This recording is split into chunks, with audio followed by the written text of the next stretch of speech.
Today we'll recap the story of the 2014 movie, Big Hero 6. In the city of San Francisco, in an underground arena, a fighting competition between robots takes place.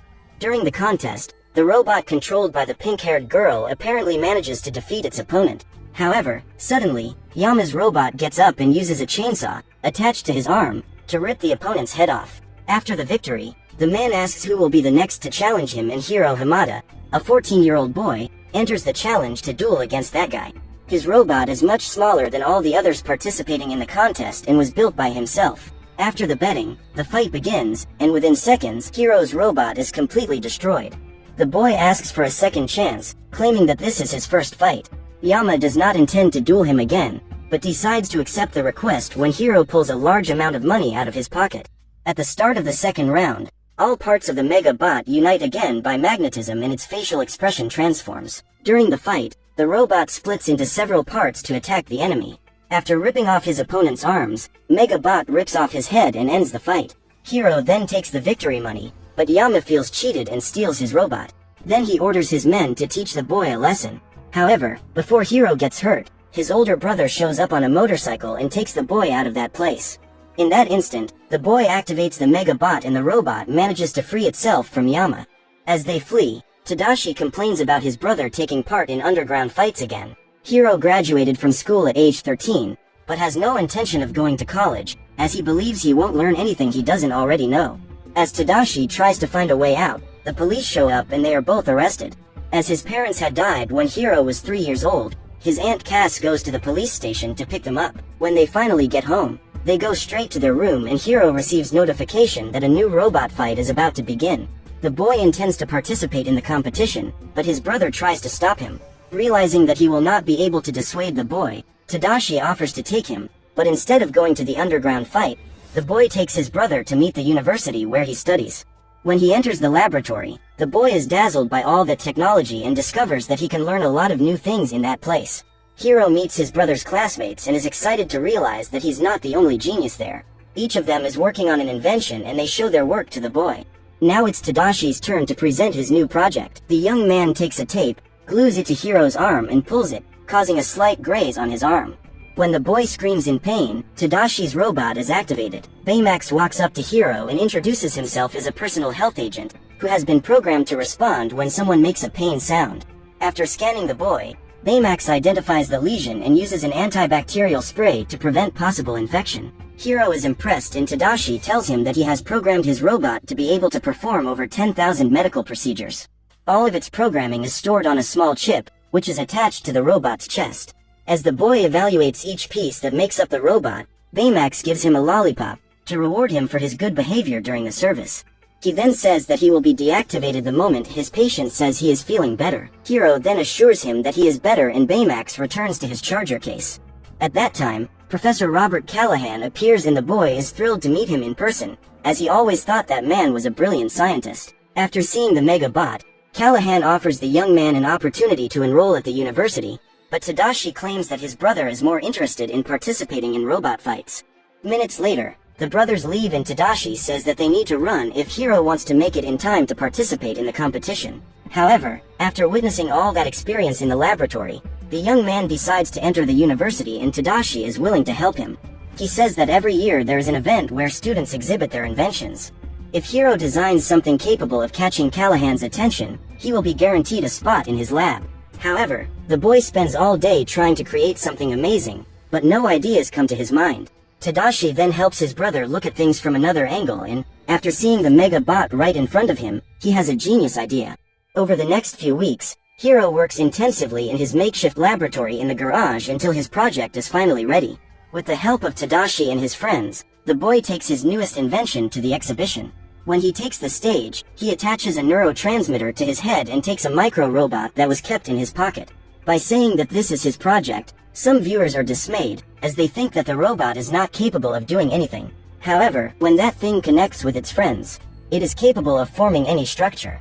All commands are sent by the neurotransmitter. If the device is out of his head, the robots are disabled. In addition to transforming into any structure, microbots have the ability to transport anything easily. Anything the user can imagine, those robots are capable of doing. At the end of the presentation, Hiro's project is applauded by a crowd of people who are impressed with his invention. As the boy celebrates with his friends, Alistair Cray, a great entrepreneur in the field of technology, appears in, after closely observing one of those microbots, informs him that he wants to patent Hiro's project. While they were talking, Professor Callahan appears and tells him that Cray only got to where he is because he ignored several norms of science. Therefore, handing the microbots over to him could be dangerous. Hearing this, Hiro is grateful for the offer, but decides not to sell his robots. Before saying goodbye, Callahan hands Hiro an admission letter and states that he looks forward to seeing him in his next class. Everyone leaves the event happy and Tadashi states that he is proud of his brother. During the conversation, a fire breaks out and the boy is informed that Professor Callahan is inside the building. Hiro tries to stop his brother from going in there, but Tadashi claims he needs to save his teacher. Seconds after entering the building, the place completely explodes, and they both die. Days later, the funeral takes place and Hiro can't even go talk to his friends. The boy goes into depression and prefers to stay hidden in his room. In the following weeks, he still lacks strength to carry out everyday tasks, not even eating the boy can. In a few weeks, classes at the university will begin, but Hiro has not yet registered. Tadashi's friends are worried about the boy and try to contact him, but Hiro ignores all of their calls. Traumatized, he decides to drop out of college and intends to return to the robot fighting ring. However, when the boy picks up the Megabot, one of the robot's parts falls on his foot and Hiro screams in pain. At that time, Baymax is activated and scans the boy. The robot notices that Hiro is unharmed, but his hormone and neural levels indicate mood swings. While trying to disable Baymax, Hiro falls to the floor and finds, thrown under the bed, the coat he used in the presentation of his project. Inside was one of his microbots, which he believed were destroyed during the fire. Seeing that his micro-robot was being drawn somewhere, Hiro puts him inside a petri dish to guide him in the right direction. In order to stabilize the boy's mood swings, Baymax decides to find out where that microbot is going. When Hiro notices the robot's absence, it's too late. Baymax is already on the streets, running the risk of causing traffic accidents. When the boy finally manages to reach him, the robot had already discovered the place where the microbot was trying to get to. The pair stop in front of an abandoned garage, but the door is locked. Curious to know what was inside, Hiro decides to invade the place, entering through the window. To keep up with him, Baymax needs to empty his body. While inflating again, the boy will take a look at the place. At that moment, he finds some machines working on manufacturing new microbots. When Baymax appears, all the microbots start moving and Hiro pulls his friend to flee together from that place. As the door is locked, they need to hide. As they approach the window, Hiro sees a masked man walking towards him, but both manage to escape with their lives. The boy immediately goes to the police station, and while Baymax covers his holes with duct tape, Hiro tries to convince the officer that he is telling the truth. However, when he realizes that the man will not believe what he is saying, the boy decides to go home as Baymax is running out of battery. While recharging, the robot asks about Tadashi, and Hiro tells him he died. Hearing this, Baymax accesses the computer and downloads all data about personal losses. Now the robot knows how to help Hiro deal with grief. The first step towards treatment is being close to friends and relatives. So, Baymax gets in touch with the boy's friends. Hiro has always believed that the fire that killed his brother happened by accident, but after seeing the masked guy, the boy begins to suspect that he set the fire to steal his microbots. That night, while Cass is watching TV, Hiro and Baymax sneak out to the garage. The boy makes some upgrades to the robot so that he is able to fight evil and even manufactures an armor for him. Baymax is finally ready to fight and they go after the villain, but on the way they are chased by a suspicious vehicle. Upon entering the abandoned garage, they realize that the microbots are no longer there. To find them, they need to follow the microbot that Hiro carries in hands. When they arrive at the edge of a lake, the boy spots something strange approaching and the duo hides. The car that was following them appears and Tadashi's friends were there. They are worried about Hiro and try to take the boy home. However, before they could get into the vehicle, the masked man appears and throws a gigantic container at them. Baymax manages to grab the object and is soon thrown onto the car. As Wasabi drives out of that place, Hiro tries to explain what's going on. The group drives through the city and Baymax takes the opportunity to scan the enemy. The masked man approaches the vehicle and Go Go decides to get behind the wheel. The chase continues and the car is captured by the microbots. However, Go Go manages to get rid of them and the vehicle ends up falling into the water. Lucky for them, Baymax is the most capable health agent there is and manages to save them from drowning. After leaving the lake, They walk to Fred's house and his friends are in disbelief to discover that the boy lives in a mansion. The surprises continue as the friends enter Fred's room.